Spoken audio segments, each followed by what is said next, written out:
LEGO has been busy reinventing itself for, I don't know, the last decade or so, and guess what? It isn't done yet. LEGO Voyagers looks to be an all-new concept for the brand, inviting two players to team up on a journey that fosters cooperation, creativity, and even giving space. So let's snap in and learn a whole lot more from my gracious guests, creative director Carsten Lund, design lead Jonas Haugerson, and tech lead Kasper Honningston-Lichtenberg. Thank you so much for joining me, guys. It's lovely to meet you and talk about LEGO Voyagers. But Carsten, I'm going to come to you first. I want to know a little bit about yourselves, your studio, and how Little Brick ticks. Yeah, Lightbrick is a small independent studio based in Copenhagen, Denmark. Yep. And we've dedicated our creative lives to exploring the Lego brick in many different ways. Mm-hmm. Our first game was called Lego Builder's Journey, and that was about building with bricks. So that was the start of the show, reconfiguring the level in ways. And this second one, we wanted to take it a step further. We want to go a little bit deeper to actually focus on being a brick. So LEGO Voyagers is about being a Lego brick. Yeah, and you say getting up close. Well, are you like in the studios, just like really looking at the bricks, going, I don't like this one, that one's shifty? We do look a lot at bricks. Yeah, we're very inspired by the bricks and the shapes, and we have a lot of bricks in the studio, and we build stuff, obviously, but this is digital, right? So yeah. The most important thing is that it feels intuitive and good to play. Absolutely, yeah. Well, it's the iconic snap, as I said in the intro, in real life. So you need to try and match that feeling and that aesthetic in the game. And I'm sure we'll go on to talk about it. But I wanted to know, Carsten, also for you as well, tell us a little bit more about the game. So how we've translated that tactile feel of Lego into Voyages itself. What's it about, and what makes it distinct from other Lego games we've seen in the past? Lego Voyages is a co-op game. Mm-hmm. So it has to be played by two players. It has to be played by two players. Interesting. Okay. And it's a platformer, first and foremost, and then it's a puzzle game on top of that. So okay. A puzzle platformer where you navigate the environment with your little brick, and you have to solve different challenges along the way and build and have fun. Yeah, so that's basically the game. Wonderful. Oh, and so we're looking a bit at it now. So can you set the scene of what we're looking at? We're playing as the red and the blue bricks, right? Do they have any other names, or is it just red and blue? We just call them red and blue. You can name them any way you like. Yeah, this is sort of the beginning of the game. We're playing around, trying to learn how to navigate the environment and attaching to the little... that was so nice as well, that little snap-on that it does. Yeah, exactly. So this is sort of part of the introduction and smoothly easing players into the experience and learning how to actually navigate. It is a little bit different. I mean, actually navigating with a single brick and all its capabilities is something nobody's tried before, right? And so it takes a little bit of getting used to, but it's so intuitive once you get the hang of it. Yeah, can you talk more about the capabilities that you've mentioned? Because at the moment I'm seeing a 1x1 brick, and what kind of stuff can you actually achieve as a 1x1 brick? These bricks, obviously, they can tumble around like bricks do. Yeah. Oh yeah, we've all stood on a Lego brick. We know what it's like to see them tumbling around. Exactly. So we needed to make the game physics-based, right? Yep. So you actually navigate around as a physical Lego brick will do. And then obviously a brick can attach to things and other interesting things. Yeah? Oh, you're not going to give me any more than that, are you? Maybe later. Right, I see you. Jonas, we're going to come to you now because I'm not getting anything out of you anymore. I want to speak a little bit more about that cooperation and the collaboration that we spoke about before, it naturally having to be a two-player game. So how and why is that key to this experience, and how does building something actually work in LEGO Voyagers? Well, as a Lego brick, of course, we thought it obvious that you should be able to connect to other bricks. So naturally, yeah. That started, basically. So being able to connect to other bricks should also mean that you have to build contraptions with these Lego bricks. Oh, okay. Of course, you can roll around with all these bricks as a big tower or ball. Oh, really? Or whatever. Yeah, sure. But you also have to overcome some challenges. Here. Oh, amazing. Yeah, exactly. You also have challenges where you have to be a little more precise with what you're doing. So we made a specific mode for this. We call it building mode. Okay. You can see it here where the small figures kind of snap in a grid in movement. So it's a little more deliberate about your brick placement. Absolutely. So we're watching them build a bridge here. Does physics come into play here? Is there a bit where you maybe built too crazy one way and they fall apart, or is it just naturally very easygoing? You don't have to worry about physics and that. Physics is in everything in this game, basically. So, I mean, even when you're in build mode, you're still a physical entity. You might be able to push the other player off the edge or stuff like that. So you can be a little bit rude with a Yeah, co-op yeah, then. It's not definitely. always good vibes. Yes. And we have catapults, catapult building, where you have to propel the other player from the contraption you've built.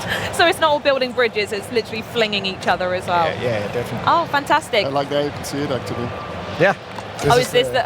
This is the catapult. So that one not quite so good, huh? No. Exactly, and then you have to rebuild it, extend it. Oh, I see. So the puzzle here isn't trying to get more firepower, it's actually making the catapult slightly larger. Yeah. And then how much of the environment are you able to pick up? Is it quite obvious which elements you can pick up and move around, or is it open to your interpretation and everything can go? We've playtested it a lot. And Yep. I don't think we've seen anyone being surprised that something is loose, Yeah. or something is like fixed. But every stud you see in the environment is connectable. Wow, okay, interesting, good stuff. So Carsten, we're going to go back to you here. While we're all working together and unleashing our creativity, is there going to be a story for us to follow as well, or is it just a series of random puzzles that we're going to enjoy? There is a story, yes, there is. This is a story, I mean, it's like in Builder's Journey, we like to sort of, it's a non-verbal story, right? So we don't have any words, you have to sort of be part of interpreting a little bit. It's a story about friendship. It's a story about two little bricks that are friends that their only dream in life is to become astronauts. Oh, that's gorgeous. A lot of bricks dream of that, actually. Are them by themselves being astronaut, or being part of a larger spaceship that gets sent off in space? Being That's part the of a question. spaceship model. Yeah, so we follow them in this game. They watch these test launches, and one of the spaceship crashes, and they actually find a little cockpit that is still wiggling and alive. And their mission, they make it their mission to try and save him and send him back to space. Beautiful. And in that journey, a lot of stuff is going to happen to them. And then there's a little bit of a narrative of friendship, and when you share a common dream, sometimes you grow a little bit apart, and sometimes you have to find different ways of being connected. No pun intended. Of course. So we ask an open question about friendship, and hopefully players will finish this game and think about their friends and how they actually connect and how they stay friends. Yeah, and with the storytelling, you've mentioned that there isn't nothing verbal going on from the main characters. How is that told by the story? Do you meet other characters that talk, or is it purely environmental storytelling and heartstrings music throughout? Music is a very important factor. Yeah. And we have the same composer as in Builder's Journey, Henrik Lindstrand, composing. Oh, wonderful. They smashed it the first time, bring them back. Exactly, and he's been very meticulous about the scenes in the game and the emotions and the characters, so he's doing motifs that sort of tell a story along the way, and so that's a very important part of the storytelling. Yeah. And then obviously the environmental storytelling, all of the objects and all the encounters, you can slowly unravel what's going to happen, right? And until you understand the full story. Amazing. Is there an onboarding experience for co-op partners? Maybe Casper, you could help me out with this one. Like we talk co-op. How does that work? How do the players work together against each other, etc., throughout the game? It's a co-op experience, and they have to help each other and teamwork, collaborate, and build these bridges and face these challenges throughout the way. So, as you can see here, you can also just spend some time to just play around. Have some fun, yeah. Have some fun. You can make up games where you have to compete, but otherwise it's a collaborative experience. Oh, so there is a competitive element to it in there, but mostly based on the gamers. Mostly based on the gamers, yeah. I see. Did you see much of that in the playtesting, Jonas, that you mentioned? So much. I mean, we have an infamous spot where you can flip the other player into the water. Okay. We've seen like players spending minutes, very long time, just flipping each other into the water. But the thing is, when you flip the other player into the water 5 times, you also have to get through the same thing. And then, I see. the other player can get okay, and then it's their turn. Yeah. Exactly. Yeah. Wonderful. And with co-op being such a focus in the game, was that inspired by your own personal play with LEGO, or was it something you just knew you wanted to make a co-op game, and that's where LEGO came in perfectly?